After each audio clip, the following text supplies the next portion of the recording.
ಮಂಗಳೂರು ಏಳುಪಟ್ನ ಮೊಗವೀರ ಸಂಯುಕ್ತ ಸಭಾ ಕದ್ರಿ ಇದರ ವತಿಯಿಂದ ಸುಮಾರು 50 ಲಕ್ಷ ರೂಪಾಯಿ ವೆಚ್ಚದ ನೂತನ ತೀರ್ಥ ಮಂಟಪವನ್ನು ಕದ್ರಿ ಶ್ರೀ ಮಂಜುನಾಥ ದೇವಸ್ಥಾನಕ್ಕೆ ಜುಲೈ 8ರ ಬುಧವಾರ ಸಮರ್ಪಿಸಲಾಯಿತು. ದೇರೆಬೈಲ್ ವಿಠಲ್ ದಾಸ ತಂತ್ರಿ ಅವರ ನೇತೃತ್ವದಲ್ಲಿ ಮಂಗಳವಾರ ರಾತ್ರಿಯಿಂದಲೇ ವಾಸ್ತುಪೂಜೆ, ರಾಕ್ಷೋಜ್ಞ ಹೋಮ, ಅಧಿವಾಸ ಕ್ರಿಯೆಗಳು ನಡೆದವು. ಬುಧವಾರ ಮುಂಜಾನೆ ತೀರ್ಥ ಮಂಟಪದ ಕಲಶ ಸ್ಥಾಪನೆಯಾಯಿತು. ಇದೇ ವೇಳೆ 108 ಕಲಶಾಭಿಷೇಕ, ಗಣಪತಿ ಹೋಮ, ಶಾಂತಿ ಪ್ರಾಯಶ್ಚಿತ ಹೋಮ ನಡೆಯಿತು. ಬಳಿಕ ಏಳುಪಟ್ನ ಮೊಗವೀರ ಸಭಾದವರಿಂದ ಪಂಚಾಮೃತ ಪುರಸ್ಕಾರ, ಶತರುದ್ರಾಭಿಷೇಕ, ಸಾಮೂಹಿಕ ಅನ್ನದಾನ ಸೇವೆಯೂ ನಡೆಯಿತು. ಮಂಗಳೂರು ವಲಯದ ಮೊಗವೀರ ಸಮಾಜದ ಹಿರಿಯರಿಂದ ಕ್ಷೇತ್ರದ ಗರ್ಭಗುಡಿಯ ಮುಂಭಾಗದಲ್ಲಿ ಮುಖಮಂಟಪವೊಂದನ್ನು ಈ ಹಿಂದೆ ನಿರ್ಮಿಸಲಾಗಿತ್ತು. ಆದರೆ ಕ್ಷೇತ್ರದಲ್ಲಿ ನಡೆದ ಪ್ರಶ್ನಾಚಿಂತನೆಯ ಪ್ರಕಾರ ಆ ಮುಖಮಂಟಪ ಮತ್ತು ಹಳೆಯದಾದ ತೀರ್ಥ ಮಂಟಪವನ್ನು ಕೆಡವಿ ಇದೀಗ ನೂತನ ತೀರ್ಥ ಮಂಟಪವನ್ನು ಮೊಗವೀರ ಸಮಾಜ ಬಾಂಧವರು ಪುನರ್ ನಿರ್ಮಿಸಿಕೊಟ್ಟಿದ್ದಾರೆ. ಈ ಸಂದರ್ಭದಲ್ಲಿ ನಡೆದ ಕಾರ್ಯಕ್ರಮದಲ್ಲಿ ಎಜೆ ಶೆಟ್ಟಿ ಅಧ್ಯಕ್ಷರು, ವ್ಯವಸ್ಥಾಪನಾ ಸಮಿತಿ ಸುಭಾಷ್ ಚಂದ್ರ ಕಾಂಚನ್ ಅಧ್ಯಕ್ಷರು, ಮಂಗಳೂರಿನ ಕದ್ರಿ ಏಳುಪಟ್ನ ಸಂಯುಕ್ತ ಸಭಾ ವಿಠಲ್ ದಾಸ್ ತಂತ್ರಿ, ಪ್ರವೀಣ್ ಕಾರ್ಯನಿರ್ವಹಣಾಧಿಕಾರಿ ಹಾಗೂ ವ್ಯವಸ್ಥಾಪನಾ ಸಮಿತಿ ಸದಸ್ಯರು, ಮಂಗಳೂರಿನ ಕದ್ರಿ ಏಳುಪಟ್ನ ಸಂಯುಕ್ತ ಸಭಾದ ಪ್ರಮುಖರು, ಗ್ರಾಮದ ಗುರಿಕಾರರು, ಅಧ್ಯಕ್ಷರು, ಪ್ರತಿನಿಧಿಗಳು, ಸದಸ್ಯರು ಹಾಗೂ ಭಕ್ತರು ಸೇರಿದಂತೆ ಮೊದಲಾದವರು ಉಪಸ್ಥಿತರಿದ್ದರು. ಕಾರ್ಯಕ್ರಮವನ್ನು ಯಶವಂತ್ ಬೋಳೂರು ನಿರೂಪಿಸಿದರು.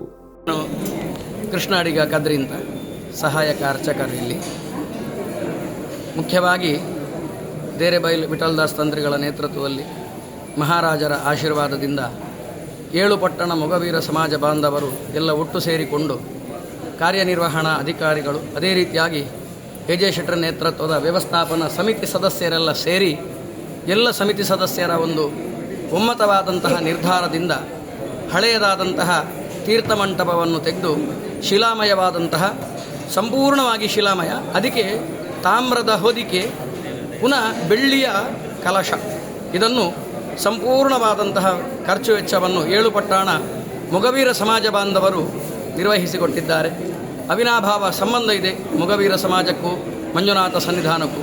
ಜಾತ್ರಾ ಮಹೋತ್ಸವದ ಸಂದರ್ಭದಲ್ಲಿ ಆ ಏಳುಪಟ್ಟಣ ಮೊಗವೀರ ಸಮಾಜ ಬಾಂಧವರೆಲ್ಲ ತಮ್ಮ ಎಷ್ಟೇ ಒಂದು ಬಿಡುವಿಲ್ಲದ ಕೆಲಸ ಇದ್ದರೂ ಕೂಡ ರಜೆ ಹಾಕಿ ಮಂಜುನಾಥ ದೇವರು ಅವರ ಮನೆ ದೇವರು ಅಂತ ಭಾವನೆಯಿಂದ ಎಲ್ಲರೂ ಮಕರ ಸಂಕ್ರಾಂತಿಯ ಪುಣ್ಯಕಾಲದಲ್ಲಿ ಜಾತ್ರೆಯ ದಿವಸ ತುಂಬ ಎತ್ತರವಾದಂತಹ 72ರಿಂದ 75 ಅಡಿ ಉದ್ದವುಳ್ಳಂತಹ ಧ್ವಜಸ್ತಂಭವನ್ನು ಆರೋಹಣ ಮತ್ತು ಪತ್ತನಾಜೆಗೆ ಅವರೋಹಣ ಮಾಡುವಂತಹ ದೊಡ್ಡ ಕಜ್ಜವನ್ನು, ಕೈಂಕರ್ಯವನ್ನು ಮೊಗವೀರ ಸಮಾಜ ಬಾಂಧವರು ಮಾಡ್ತಾ ಇದ್ದಾರೆ.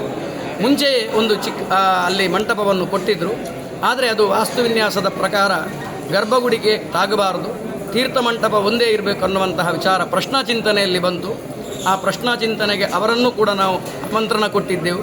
ಅವರು ಬಂದಿದ್ದಾರೆ. ಎಲ್ಲರೂ ಗುರಿಕಾರರು, ಅಧ್ಯಕ್ಷರು ಮತ್ತು ಎಲ್ಲ ಸದಸ್ಯರು. ಅವರು ವ್ಯವಸ್ಥಾಪನಾ ಸಮಿತಿಯ ಅಧ್ಯಕ್ಷರಲ್ಲಿ ತಮ್ಮ ವಿನಂತಿಯನ್ನು ಮಾಡಿದರು, ಈ ಸೇವೆಯನ್ನು ನಾವೇ ಕೊಡ್ತೇವೆ ಅಂತ. ಮುಂಚೆಯೂ ಕೂಡ ಅವರು ಸೇವೆ ಮಾಡಿದ್ದಾರೆ.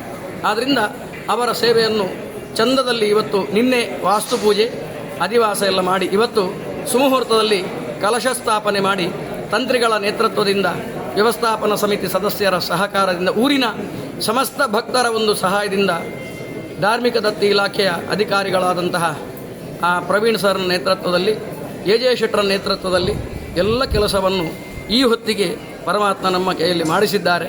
108 ಕಲಶಾಭಿಷೇಕ, ಗಣಪತಿ ಹೋಮ, ಶಾಂತಿ ಪ್ರಾಯಶ್ಚಿತ್ತ ಹೋಮಾದಿಗಳೆಲ್ಲ ಇವತ್ತು ನಡೆದಿದೆ. ನಿನ್ನೆ ವಾಸ್ತು ರಾಕ್ಷೋಗಣಗಳೆಲ್ಲ ನಡೆದಿದೆ.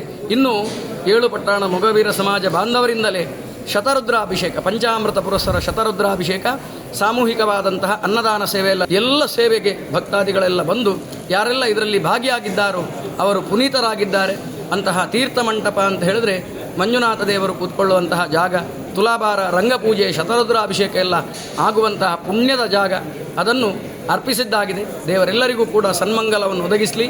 ಮಾಧ್ಯಮ ಮಿತ್ರರಿಗೂ ಕೂಡ ಎಲ್ಲ ರೀತಿಯಾದಂಥ ಸನ್ಮಂಗಲವನ್ನು ಭಗವಂತ ಕರುಣಿಸಲಿ ಅಂತ ಈ ಸಂದರ್ಭದಲ್ಲಿ ಹಾರೈಸಿ ನನ್ನ ಮಾತುಗಳನ್ನು ಮುಗಿಸ್ತೇನೆ. ಧನ್ಯವಾದ.